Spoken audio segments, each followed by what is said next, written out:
at pakikipagtulungan ng kagawaran sa iba't ibang ahensya ng pamahalaan at sa pribadong sektor sa pagsugpo ng COVID-19. Ilang linggo na rin po tayong sama-sama na nakikipaglaban sa COVID-19. At sa ating pagpupursige at patuloy na pagtutulungan, meron na po tayong nakikitang mga sinyales na nagpapatunay na hindi napunta sa wala ang ating efforts nitong mga nakaraang linggo. Katulad po ng aming mensahe nung nakaraan, ang pagtetest ay isang importanteng parte ng ating strategiya para labanan ang pandemyang ito. Ngunit maliban dito, meron pa tayong iba pang strategiya upang labanan ang COVID-19. Ang ating mga isolation measures o ang pagbubukod sa mga kumpirmado at mga hinihinalang kaso ng COVID-19 ay malaki rin ang naitutulong sa ating COVID-19 response, habang mas pinag-iigting natin ang ating testing capacity. Makakaasa po kayo na pinag-aaralan ng kagawaran ang lahat ng posibleng solusyon para mawakasan na natin ang pandemyang ito. Lahat po ng ating mga sakripisyo nitong nakaraang linggo ay hindi napunta sa wala. Nakikitaan na po natin ang senyales na magpa-flatten na ang ating curve. Ibig pong sabihin, dahil sa ating pagtutulungan at pagkakaisa sa mga inisyatibo ng gobyerno, nasimulan na nating pabagalin ang pagdami ng mga kumpirmadong kaso ng COVID-19 upang hindi ma-overwhelm ang ating mga ospital at ang ating health system. Hindi po ito tagumpay lamang ng kagawaran. Ito po ay tagumpay na nagmula sa inyong mga sakripisyo.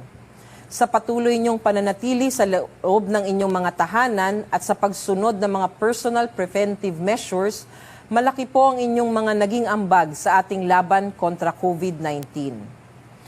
Pero hindi po tayo dapat makampante. Hindi pa po tapos ang ating laban.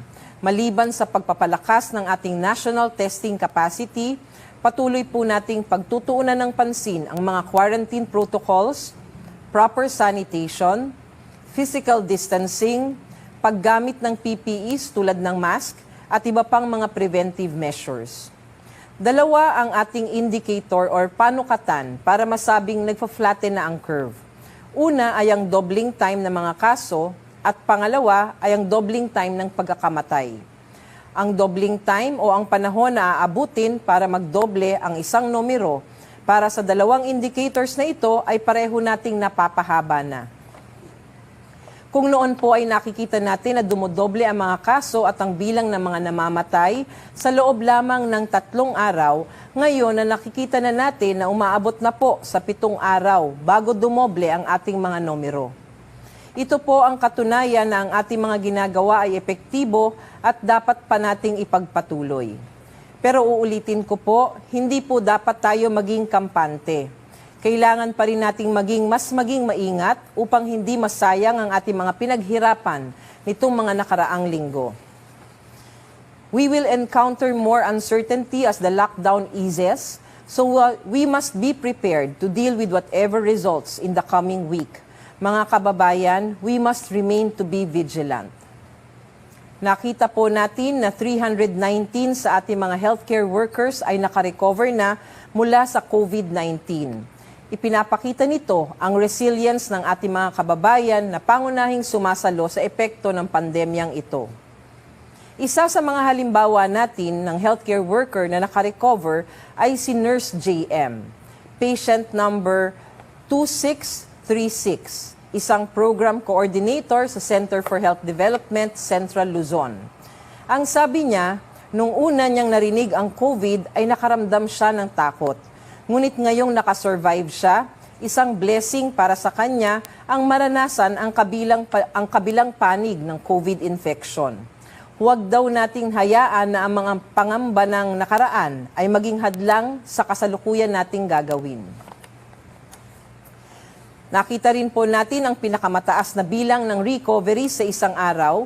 Noong nakaraang araw lamang po ay nakapagtala tayo ng 101 recoveries in a single day.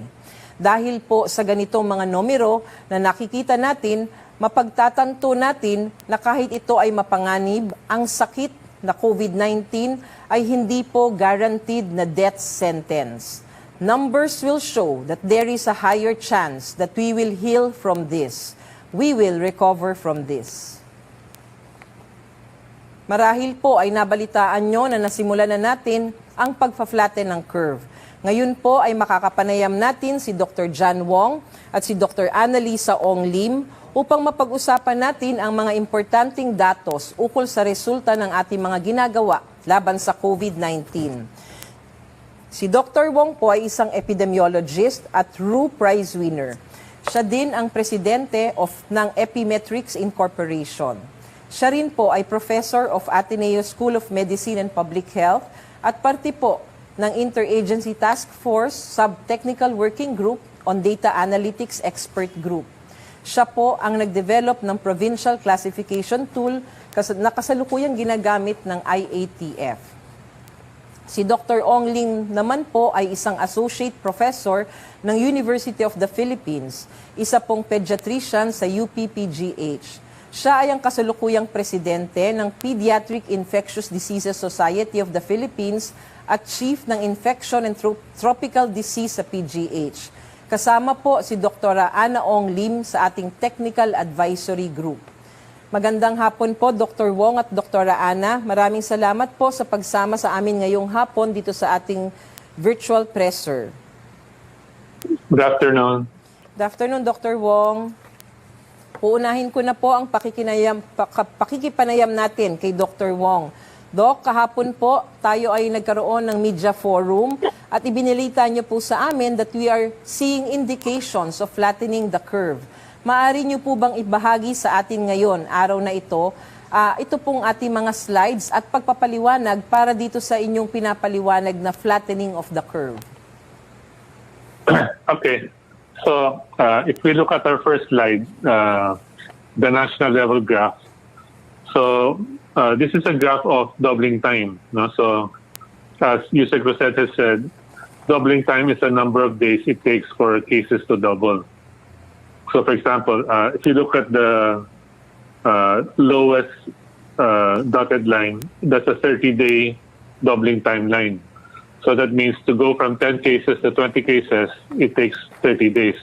So that's a very slow outbreak. Versus the dotted line that's the highest, no, that's a 3-day doubling timeline. No? It takes only 3 days to go from 10 cases to 20 cases. So if you look at the blue line, those are our cases. No? So we started with a very fast outbreak, no? Maybe doubling every 1 to 2 days. And then when ECQ was applied, no, that's the first green square. And then when ECQ started to take effect, which was about April 1, that's the second green square, you could see that the blue line has started to curve. No? So it's lower now. No? You see the same effect with the red line, no? The mortality line. After the ECQ started to take effect, no, it went from 1 to 2 day doubling time to right now maybe 6 day doubling time. This is at the national level. If you look at the next slide, this is just for NCR and surrounding provinces. No? So we know that most of the cases, about 70% of the cases are in NCR, no, in the surrounding provinces. No? So you see the same flattening of the curve for the cases. But if you look at the red line, no, for deaths, for mortality, the line is even flatter. So that means most of the deaths that we have now are outside of NCR. No, we're doing very well already with inside NCR. This could be both the effect of ECQ, but also the effect of our health workers, our hospitals being better at managing patients. If you go to the next slide, this is Luzon, except for NCR. So as you see, the number of cases is actually smaller, 1,000 instead of near 10,000. No? So you see the same flattening of the curve for cases and also for death. No? In fact, for death, the doubling time is now more than 7 days, meaning it doubles every 7 days instead of every 3 days. If you look at the next slide, this is a slide for Visayas. So again, Visayas also has a smaller outbreak than NCR. Started out very fast, 1 to 2 days, and then slowed down to almost 6 days. But lately, it has been speeding up a little, no? And this is because of the new clusters of cases that found in Cebu City, especially in the jails. No? Next slide. This is the curve for Mindanao. No? So you see that Mindanao also has a big improvement in terms of deaths. No?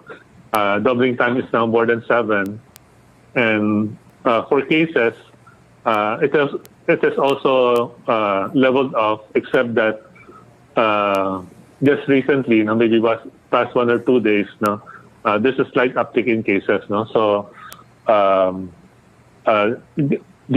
and the LGUs will need to go and look at what is the source of these cases. Next slide. So this is the same thing, the graphs, pero in bar chart format. So we see that at the national level, at baseline, we had the doubling time of 2.5 days. Now it has slowed down to 4.6 days. So improvement of about 2 days. Same for NCR. Greater improvement in Luzon. Smaller improvement in Visayas, but the greatest improvement was in Mindanao. When it went from 2 days, which was a fast outbreak, to now 5.3 days. An improvement of about 3 days. And finally, for mortality doubling time, the good news is that for Luzon, outside of NCR, Visayas, and Mindanao, the mortality doubling time is now 7 days or more. So, which is very, very slow doubling in terms of deaths. And again, we also see that Mindanao has improved the most. Thank you. So, salamat po Dr. Wong sa pagkakabigay ng ganitong impormasyon sa ating mga manonood. Sana po nakuha natin yung mga importanteng sinabi ni Dr. Wong. Doc, para lang po sa mas maging understandable para sa ating mga manonood, ano po ba talaga ang ibig sabihin na fina-flatten natin ang curve? At ibig sabihin pa po to ay natatalo na natin ang COVID-19? So when we say that we're flattening the curve, it means na every day we're getting fewer and fewer cases. So we're more successful at controlling the transmission of infection from one person to another. It also means that the number of deaths we have every day is getting fewer and fewer. So we still cannot say that we've won the battle against COVID-19 until we have a vaccine. But at least for now, temporarily, we've been able to control the outbreak and buy time for the health system to increase its capacity. Okay, so napakaganda nung sinabi ni Dr. Wong, binibigyan talaga tayo ng ganung kataas na pag-asa. Pero ang lagi pa rin nating sinasabi, huwag tayo makakampante dahil masyado pa rin naman maaga para tayo ay makapagsabi na talagang we have reached that peak and we have flattened the curve. Doc, meron po ba tayong sapat na datos para sabihin kung kailan talaga matatapos ang pandemyang ito? The pandemic will only stop when we have a vaccine. So this is actually the second wave, because the first wave was in January. After this flattening of the curve, and then when we relax ECQ, we will see another surge of cases, maybe a third wave. Pero to prevent that third wave, we have to observe all the mitigation measures, like physical distancing, hand hygiene, frequent cleaning. So that's how we delay the appearance of a third wave. Ayan, so naipaliwanag na po ni Dr. Wong. Ito pong laging tinatanong sa atin ng ating mga kababayan kung kailan matatapos ang pandemya. So sinasabi rin ni Dr. Wong na yung pagpa-flatten natin ng curve, hindi po ibig sabihin ay natatapos na nito ang pandemya kung ma-flatten natin ang curve. Binibigyan lang po nito tayo ng oras para lalo pang makapaghanda, para maging angkop ang ating health system kung sakasakali po na dumating tayo sa punto na kakailanganin ng mas mataas na kapasidad. So Doc, para po sa ating last message, para po sa ating mga kababayan, ano po ba ang maipapayo natin sa kanila para po mas makatulong sila sa pag-flatten ng ating curve? So right now we're protecting each other by self-quarantining at home, no? But once PCQ is relaxed and we're able to go out, no, we have to remember that we have to protect ourselves, protect our family, and protect each other by observing in 1 meter distance, no, washing our hands frequently, observing cough etiquette, no, and doing frequent cleaning, no, whether we're in school or at work, no, and even at home, no, especially if we have family members who are seniors, no, or have high-risk conditions. Ayan, no? So napaka-importante po nung mensahe ni Dr. Wong sa atin na kahit na tayo ay magkaroon na ng relaxation o mapunta tayo sa GCQ kung sakasakali sa mga darating na araw, kailangan yung ating mga measures, no, na para tayo ay maprotektahan, pati ang ating mga pamilya, ang ating komunidad, ay dapat gawin pa rin. So thank you very much po, Dr. Wong, sa lahat ng impormasyon at na naibigay po natin sa ating mga kababayan. Ngayon naman po ay dumako tayo kay Dr. Ana Ong Lim. Dr. Ana, good afternoon po. Dr. Ana?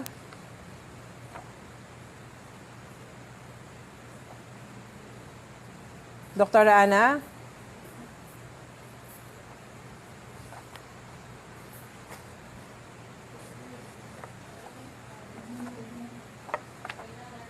So gaya po ng nasabi natin noon, bukod sa maagang paghahanap at pagtatest sa mga kaso, ang early isolation o maagang pagbubukod ay parte rin ng ating mga strategiya para mapigilan ang pagkalat ng sakit. As of yesterday, May 5, nakaabot na tayo sa 5,436 or 42% occupied beds sa 12,929 total bed capacity ng ating mga ospital sa bansa. Para naman po sa ating mga ligtas COVID at mega ligtas COVID facilities na pinamamahalaan ng ating mga LGUs sa pagka-quarantine at pag-isolate ng mga suspected COVID-19 cases. Makikita po sa inyong mga screen na meron na po tayong 36,546 bed capacity para sa ligtas COVID facilities at 1,348 bed capacity naman para sa ating 5 megaligtas COVID facilities. Sa paghusay ng ating kapasidad sa pagtest, mas mabilis nating na-identify ang mga posibleng panganib, kaya agad nating natutugunan ang mga ito at nakikita natin ang epekto ng ating isolation measures. Lalo pa po nating pag-iigtingin ang ating isolation measures, nag-set up na po tayo ng long-term plan kung saan inilatag po natin na ang bawat lokal na health system ay kinakailangang may isang at least established temporary treatment and monitoring facility. At dapat may nakatalagang isang isolation bed kada 2,500 population. Sa ganitong paraan, masisiguro natin na sapat ang ating kapasidad na ma-isolate at magamot ang bawat mamamayang may COVID-19. Para naman po sa ating regular na update ngayong araw, makikita nyo po sa inyong screen. As of 4 p.m. today, May 6, nakapagtala na po tayo ng 320 na bagong kaso at umabot na ang kaso natin sa 10,004 cases. Sa mga ito, 179 ay mula sa National Capital Region, 98 ay galing sa Region 7, 43 ay mula sa iba't ibang lugar. Meron din po tayong 98 na bagong bilang na mga kababayan na napagtagumpayan ang laban sa COVID-19. Sa kabuuan, meron na po tayong total na 1,506 na recoveries. Kasama po sa mga naitalang nakarecover ay ang mga pasyenteng nakakonfine, ang mga pasyenteng may mga positive mild at asymptomatic cases na nakarecover mula sa kanilang self-isolation at home quarantine. Ngunit ikinalulungkot po naming ibalita na 21 ang nadagdag sa bilang ng mga pumanaw sanhi ng COVID-19.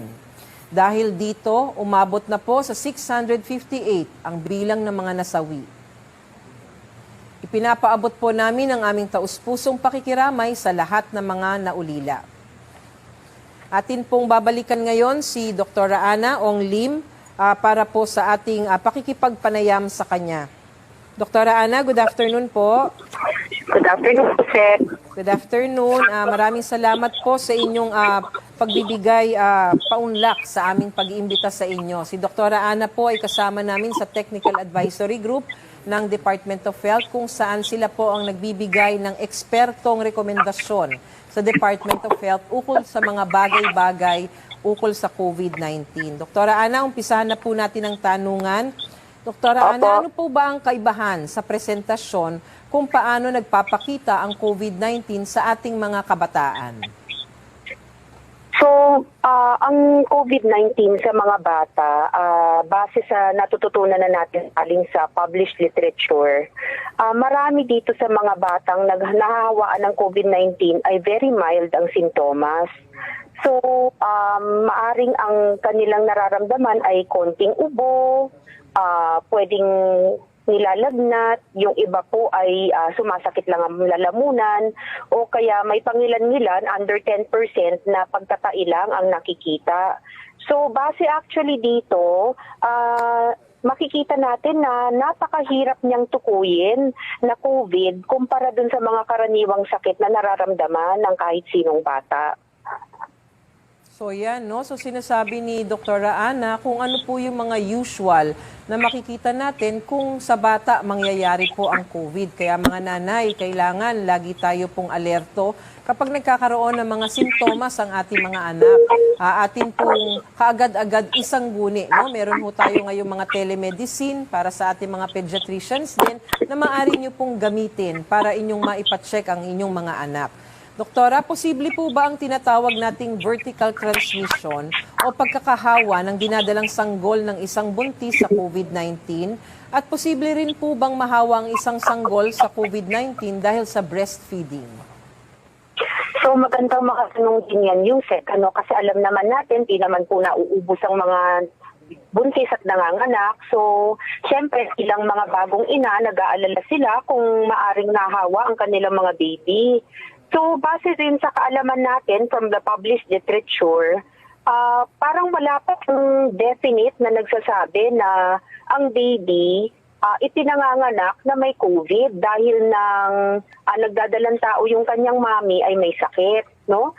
So, karaniwan yung mga naibabalita, nahawa na lang dahil pagkapanganak, syempre nailalapit po sa kanilang mga nanay and doon na po nagkakaroon ng tsansang magkahawaan. So therefore, papasok na rin tayo doon sa naitanong niyo, Yusek, tungkol sa pagbe-breastfeed. Yun pong mga bagong panganak ngayon ng mga nanay, particularly yung pong mga may konting ubo, nagkalagnat, o kahit konting sabihin na nating pananakit ng lalamunan, maganda pong parati pong naguhugas ng kamay, sila po ay dapat nakamask. Maari naman pong mag-breastfeed, no? Pero yun nga po, iingatan lang po natin na yung ating oral secretions, yun pong ating bibig, ilong, parati pong nakatakip para po hindi po natin malipatan ng mikrobyo yung ating mga babies. Ito rin naman yung ating payo sa kahit sinong may sakit. Kasi alam naman natin na maraming sakit, hindi lang COVID, ay pwedeng mailipat galing po sa ating laway, sa ating pong pag-ubo o pagbahin. Yan, no? So, mga nanay, narinig po natin si Dr. Ana. Eksperto po siya, pediatrician siya. At sinasabi niya po sa atin na hindi po, wala pa hong ganung sapat na ebidensya para masabi na naililipat sa ating mga sanggol pag tayo ay nanganak ang sakit na COVID-19. So maaring magbigay na po ito ng kasagutan doon sa mga tanong ng mga nakaraang linggo kasi nagkaroon po tayo ng mga kaso ng mga batang kapapanganak pa lang ay mayroon na silang COVID-19. Pangalawa, napaka-importante po, ipagpatuloy ang pagpapasuso. Wala daw pong problema sa COVID-19, kailangan lang na nakamask ang nanay at kailangan naguugas ng kamay, linisin ang parte ng suso para makapagpasuso ng maayos para sa ating mga sanggol. Doktora, tungkol naman po sa pagbabakuna, ano po ba yung mga bakunang importante na matanggap ng ating mga sanggol, lalong-lalo na ngayon sa panahon ng COVID-19? So, another very important question, no, Yusek. I think dahil nga sa ating mga current na directives na tayo dapat ay namamalagi sa bahay, medyo hindi po natin gaano nabibigyan ng sapat na pansin yung pag-maintain ng ating regular schedule ng vaccination. Naintindihan ko rin naman po yung mga nanay, syempre ingat din po na magsisilabas. Ano? So, ang aking reminder lang is siguro kung nagkaroon na tayo ng konting improvement sa restrictions natin, itong pong mga bakunang nalampasan po natin ng schedule, wag po natin kakalimutan yung local health center o sa ating mga pediatricians. Kasi nabanggit ko na nga po ito minsan, hindi naman nagpahinga yung ibang mga mikrobyo dahil nagkaroon lang tayo ng COVID. So, kailangan pa rin nating tutukan yung ating proteksyon laban dito sa mga tinatawag na vaccine-preventable diseases. So, let's please remember to continue with our vaccination schedule either through coordination with our pediatricians o dun po sa pagsangguni sa akin ng mga health centers. Ako, tamang-tama po yung sinabi ni Doktora Ana, no? Napakagandang paalala sa mga nanay. Hindi daw po nagpahinga ang ibang mikrobyo. Dahil meron tayong COVID-19 ngayon, nandyan pa rin ho yung mga banta ng ibang sakit sa ating mga anak. Kaya napaka-importante po na pabakunahan pa rin ang ating mga anak laban sa mga, dito po, sa ating mga RHU, sa mga health center natin at saka sa kanilang mga doktor. Doktora Ana, meron po ba tayong maipapayo para sa ating mga magulang upang maiwasang mahawa ang kanilang anak sa COVID-19? O di kaya meron po ba talagang warning signs na dapat nating bantayan kapag bata ang pinag-uusapan ukol dito sa sakit na ito? Okay, so, yung nabanggit ko, Yusek, kanina tungkol dun sa mga simptomas, siguro kung ako yung nakarinig doon, sabihin ko, paano ko naman malalaman kung ano ba talaga yung nararamdaman ng anak ko? And I know this is very challenging, both for parents and also for the doctors. Kasi nga, medyo may pagkatraidor po itong sakit na to kasi katulad po siya ng ordinaryong ubod-sipon or ordinaryong trangkaso na kung dati binabaliwala natin, ngayon talagang pinagkakaingatan natin ng ating mga family members. So what I can remind our families, our parents is kung may nararamdaman po ang bata, ang pinakamagandang sinyalis po yung nakakakain ba, dumedede ba, nainom ba ng husto, masigla pa ba siya? Kasi itong mga sintomas na ito, pagka nakikita natin na malikot ang bata, masigla siya, nakakakain ng maayos, karaniwan, no, kay COVID pa siya o hindi, pwede po nating tutukan sa bahay kasi nga, alam naman natin na pag inilabas natin siya at tayo sa health facility magpunta, maaari ding dun siya mahawa. Ngayon, ang mga babantayan po natin ay yung labis na katamlayan ng bata. I'm sure being a parent, alam po natin to, yung mga hindi na natural sa kilos ng bata, yung halos hindi na kumakain, hindi umiinom ng sapat, medyo mas madalas pang matulog kaysa gumising, hindi na po naglalaro. No, so itong mga sintomas na to, ano pa yung sakit na yan, kailangan talagang makita na sa pinakamalapit na health facility. Okay, so thank you very much, Dr. Ana. Napakadaming impormasyon ang naibigay niyo po ngayon sa ating mga kababayan, lalong-lalo na po sa ating mga magulang, sa ating mga nanay, para sa kanilang mga anak. Gayon din po, maraming salamat po kay Dr. John Wong. Kami po ay nalulugod sa inyong oras at expertise na ibinahagi sa ating ngayong hapon. Thank you very much po. As of May 5, makikita po sa inyong screen na meron na po tayong 1,859 healthcare workers na nagkaroon ng COVID-19 sa ating bansa. Sa bilang na ito, nakapagtala na po tayo ng 380 na healthcare workers na nakarecover mula sa COVID-19. Nitong mga nakarang araw ay paunti na po ng paunti ang nakikita nating healthcare workers na nagpopositibo. Sa nasabing bilang, ang 1,445 ay active cases. 436 ay asymptomatic, walang simptomas, 1,000 ay mild, at 9 ay may severe or masidhing kaso ng COVID-19. Ang 300 sa mga healthcare workers ay nakarecover at ikinagagalak din po naming ibalita na kahapon ay wala tayong naitalang bagong kaso ng healthcare workers na namatay mula sa sakit na COVID-19. Ang kabuuang bilang ng deaths among healthcare workers ay nananatili sa 34. Muli, nakikiramay po kami sa mga pamilya at kaibigan ng mga yumaong bayani natin.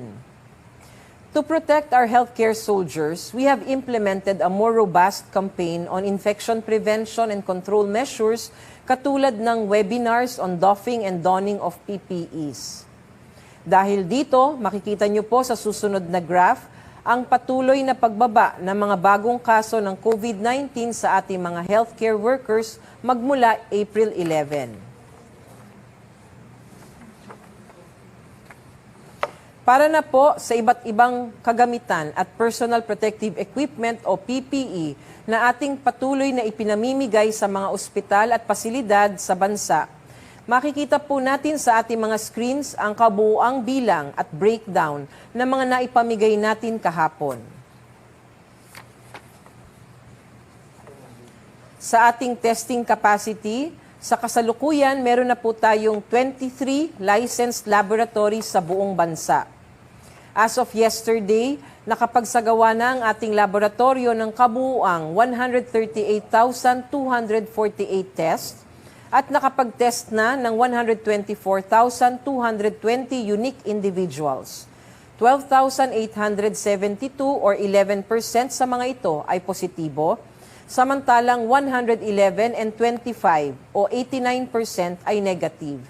Lilinawin lang po namin na ang bilang ng mga total tested individuals ay maaring mas mataas sa official number na inilalabas sapagkat ang mga numerong pong ito ay sumasailalim pa sa case verification and validation process ng DOH.